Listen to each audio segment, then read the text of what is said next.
I honestly, well, I walked into it thinking that it wasn't going to be much at all. I thought it was just going to be 24 hours walking in the woods. I was like, oh, I could do that. That's not bad.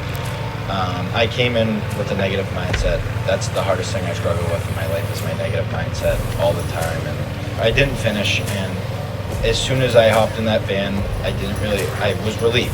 I was relieved that I was done. I was relieved that I wasn't walking anymore. And it really didn't kick in until I sat in my hotel room and I was taking a shower and I got in bed, and instantly the regret kicked in my head, and I knew I had more steps in me.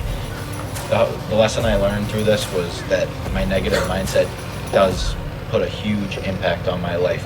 I could walk when I walked to my hotel room. I walked to my hotel room. I walked to that van. I was not done. I wasn't done at all.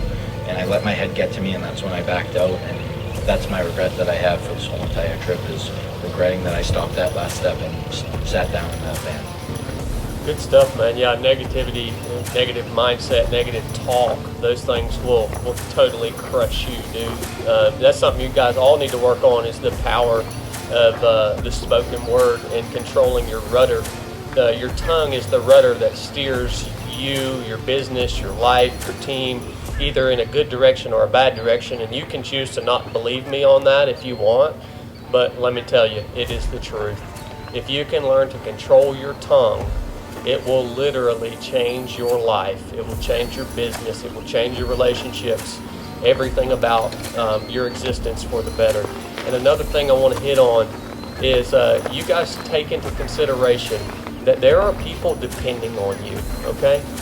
And when you choose to quit, it doesn't just impact you.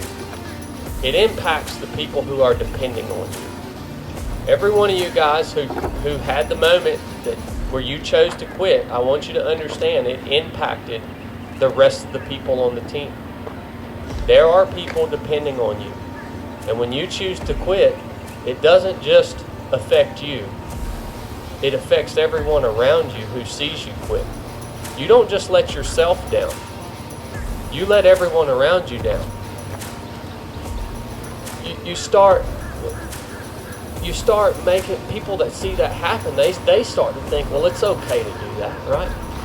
That's why when we would come into a stop, when one person would quit, three more would quit, four more would quit, because your actions give people around you who look up to you, who depend on you, who are part of your team, your actions give them permission to make the same bad decision that you make. It's not about you, man. There are people looking up to you. There are people depending on you. There are people that are on your team who are impacted by your decisions.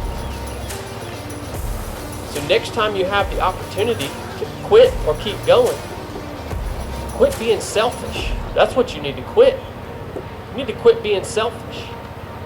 You need to start thinking about what the people watching you, how the people watching you are going to be impacted by the decision that you make.